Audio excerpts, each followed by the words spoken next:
Why did you execute Afrifa? He was retired, he was in his village. What did he do wrong? It might interest you to know that Afrifa was being provocative, and I had him locked up.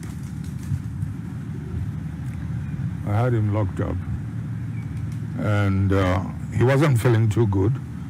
So I said, they should send him to the hospital.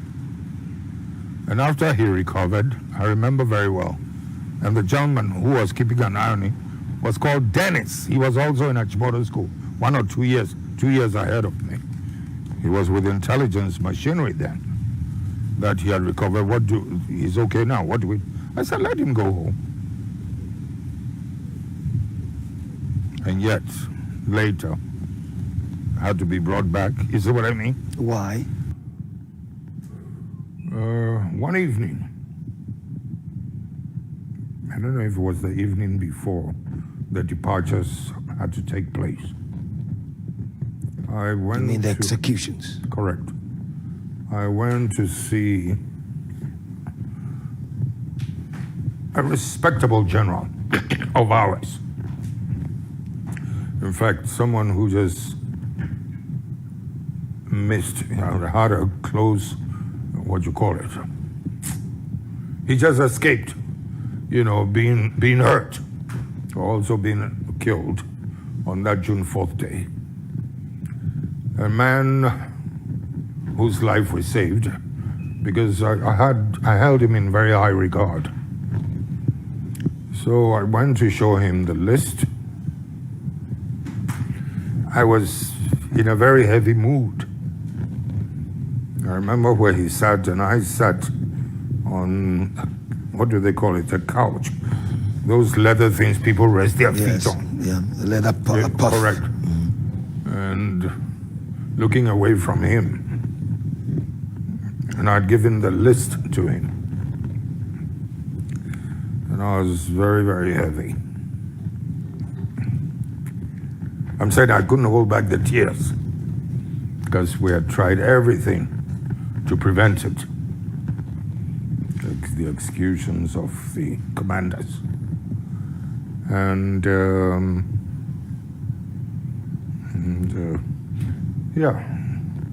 after about 2 minutes or so, I heard him behind me ask, and where's the rogue? Where's the rogue? The rogue's name is not on the list.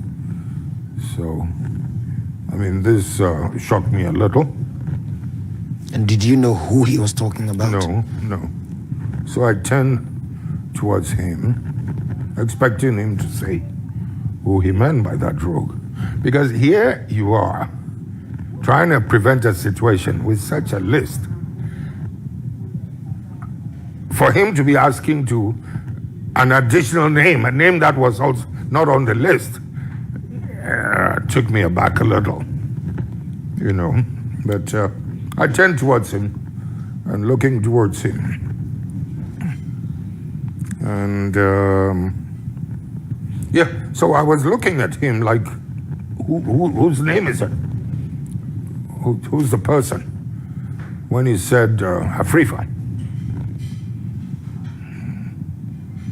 General Afrifa. So I'm still looking at him. Like, he will have to say more. And what did he say?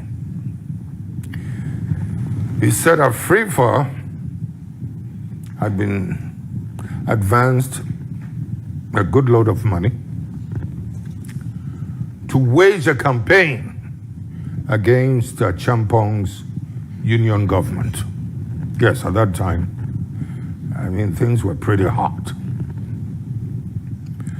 And instead of using that money for that purpose, the money, incidentally, as he said, came from an establishment within an organization in the West.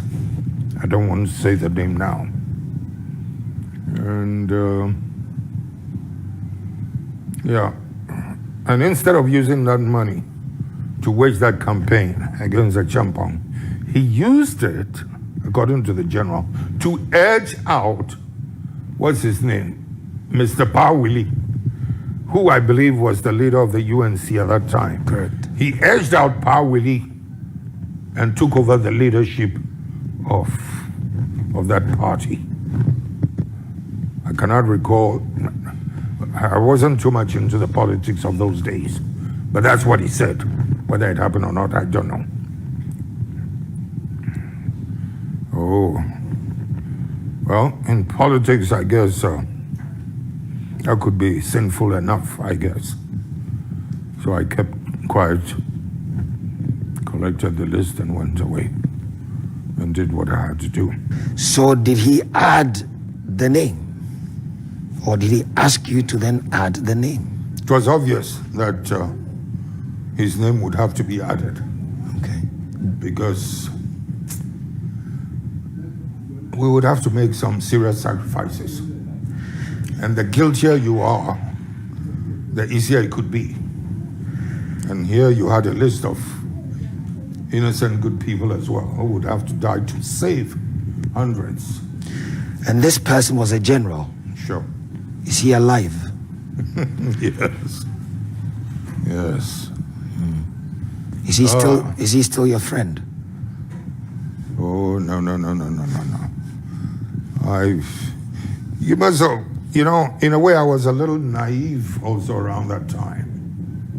It wasn't until later that I saw through what he did. What he said could very well have been true. However, I think he wanted that man out of the way, Afrifa out of the way, because he felt, upstaged by General Afrifa by virtue of the 66 coup. Until then, he thought he was a rising star, the point man for Western intelligence organizations. And now, the 66 coup haven't happened, I guess he's the one they are dealing with, and not him who he thought was more qualified. So you took his word then? Oh, I used to hold him in such high esteem. Some other interest. On one occasion, I was sitting with a major friend of mine when we're discussing the move that had to be made, especially the one pertaining to dropping the bomb on a Champong. And in my conversation with this major friend of mine, or was he a captain then? What did he say? No, I said, a Champong in a way had corrupted so many good officers and, pushed out some of the other good ones, the senior ones. So I was saying that this general, for instance, is one of the good ones who could be brought back if or when General Akufo takes over, to assist him, in terms of bringing on board efficient, disciplined people. He was one. And this captain friend of mine, it was in the evening in his corridor. What did he say? No, we don't need such holier-than-thou characters. This shocked me a little, because he belonged to a certain tribe, just like he did, and I belong to also another tribe. But he said, no, we don't need such holier-than-thou characters. And I'm saying that I was shocked, because when again, could you need holier-than-thou characters? At this particular point in time, when so much had been corrupted, personalities corrupted, and we know the climate it's created, there are not many left. And here's a very competent person you could bring on board, and you're telling me, holier than thou. I mean, who's compromised himself? To such a point that you find a holier-than-thou character, intimidating. What were you going to ask? So I was going to ask whether this person, is this still the general or this is another person? Oh, no. It's that same general. Same general. He's a survivor. He's a survivor. The number of attempts he made on my life, and a few things. Read my book when it comes out. Okay, we're looking forward to it. I hope you'll be alive to read it. Oof.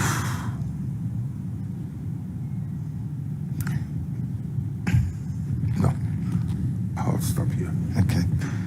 So, if I can conclude on that, so if it wasn't for this general, Afrifa would not have been on the list. No.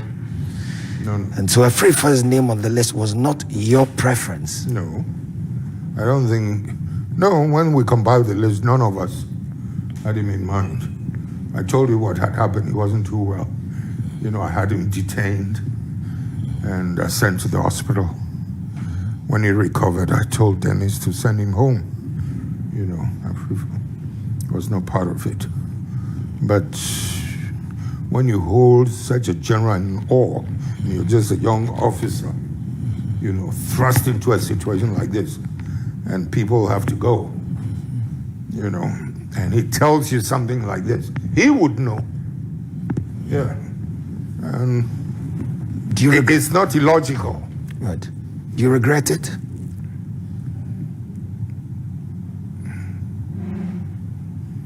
No comments yet.